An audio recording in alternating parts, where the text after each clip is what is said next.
Welcome to Platinum Nuggets. I am Eddie Chigozi. This is the Money Moment.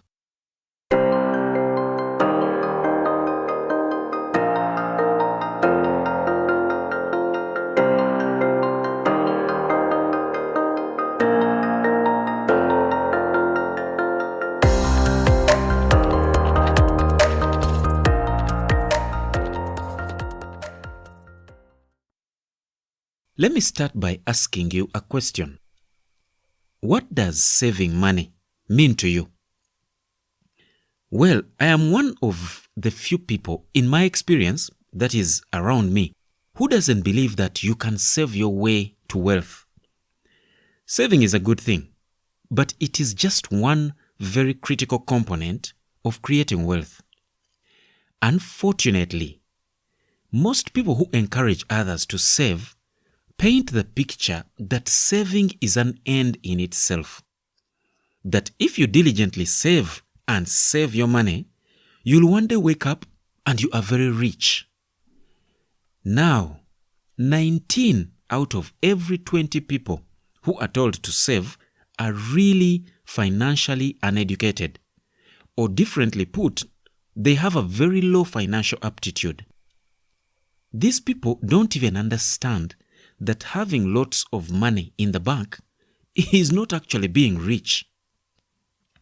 Anyway, I don't want to start repeating what I have said many times before.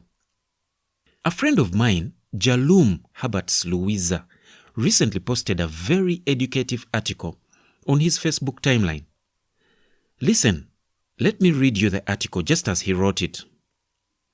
It goes like this. The other day, I was talking to someone and they made mention of their savings group. They are about 6 people and they have saved about 70 million shillings in under a year and a half. So what are you going to do with that money? I asked. We don't know, he admitted. The issue is, looks like we can't invest it because every time someone comes with an idea, the other 5 don't agree with it. Everyone thinks only their idea is the best and safest investment. So this has left us in a situation where it is either my idea or no other idea.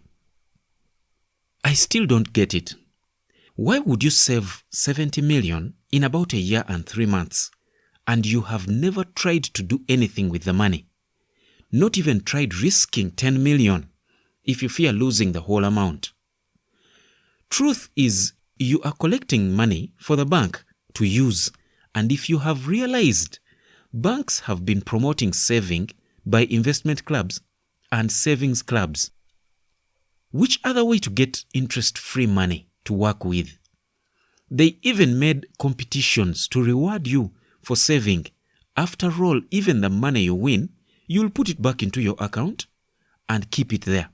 And they will use it too to make money as you figure out what to do with it. Year in, year out. The main purpose of saving should be clear. Are you saving for an emergency like we have now? Are you saving for fun just to feel nice about yourself? Or are you saving to invest? Once that is clear, then you can move to the next step.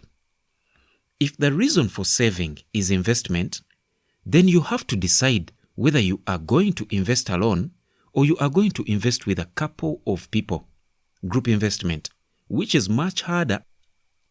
If you are going to invest alone, then you move to the next step. If you are going for group investment, then ask yourself, with whom am I investing? Do they all understand what you are trying to achieve? Is the mindset the same across the board? Do you all agree on what it is that you want to invest in?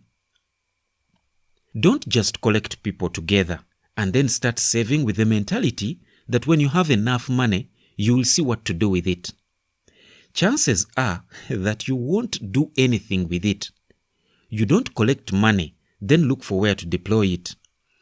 You come up with an investment case, then look for the money to fund it. Imagine going to the bank and asking them for money to invest. Of course, the bank's question would be, what are you investing in? And your answer is, I'm not sure, but give me the money. I'll see what to invest in it along the way. What are the chances that they will continue listening to you any longer after that statement? Yes, and here is exactly where people get it wrong. Before you start saving, be clear about what it is you want to invest in and also how much you need, because you are not going to keep saving till all of you drop dead before you stop saving or invest your savings at hand. I will give you an example. A year ago, we raised about $8,000 for Campus Doctor. The target was to raise $10,000, and it was to be done in not more than a year, 12 months. Everyone who contributed knew what they were putting money into and what exactly it was going to do. Buy computers, improve the app, marketing, and hire full-time medical staff to attend to medical queries and questions on the app and social media. This was because initially we were working with volunteer medical personnel and the response on the app was not timely, leading to a high drop-off rate. So we needed money to hire 3 full-time medical personnel with money to cover operational costs for a year. So we had a figure, a timeline, and most important of all, the objective was clear for why the money was being raised, and everyone knew. As soon as we hit the target, the money was to be deployed, not kept in the bank. It wasn't going to be raising money for life, even if the whole project requires about $150,000. Most of it going into setting up medical facilities for our prepaid Medicare, which is the bigger picture, to fully roll out. This year, our target is $20,000 minimum. And we already have a third of the money. That is how you save and invest. Money saved needs to quickly be put to use whenever you have some significant amount that can do something. You don't wait until you have $1 billion in your account and start investing. You also don't wait till you have saved that much, $1 billion, to decide what you are going to do with the money. Some of those decisions have to be made before the money even comes into the picture, because money stirs up emotions, and it's hard to make reasonable or rational decisions with money when emotions set in. So be clear about what it is you want to save for, what it is you are going to invest in, how much is required, at what stage do you start spending, or else you end up merely stockpiling money in the bank for the benefit of the banks, not yours. And know that investment is not an overnight thing. It takes time, depending on the magnitude of the investment you are looking at. If you are not ready to lose money, you are not ready to make money. Wow! I will honestly tell you that I love reading what Jalum Louisa writes. It feels so good to finally find someone who believes differently from the masses. It is actually a relief. Following Jalum's writing has helped me actually get a better understanding of why our society is so tragically misinformed about money and finances. I strongly hope that you too will follow Jalum Louisa's social media posts and unlearn some of that poisonous stuff about money that has been handed down to us from generation to generation. Of course, keep looking out for more of Jalum Louisa's inspiring, empowering, and educational thoughts about money and creating wealth. Jalum Haberts Louisa is a founding partner and COO at Young Trips, Campus Doctor, Boro Boro. He is a keynote speaker, a writer, a columnist with the CEO magazine, and contributor with the Nile Post. He is also a business and investment consultant with Young Trip.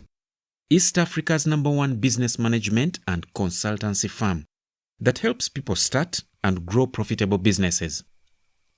You can contact him on phone numbers 0700 155 232 or 0787 555 919.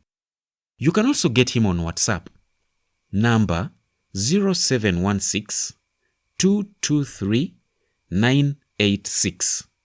Then you can connect with him on Twitter. His handle is JaLuiza with double Z. Young Trep services include company formation and registration, accountancy services, business documentation and proposal writing, company management and business advisory, tax consultancy, business IT solutions, investment financing. You can find out more from their website www.theyoungtreps.com. Thank you so much for listening, and look out for more money moments right here on Platinum Nuggets. And have a wonderful day.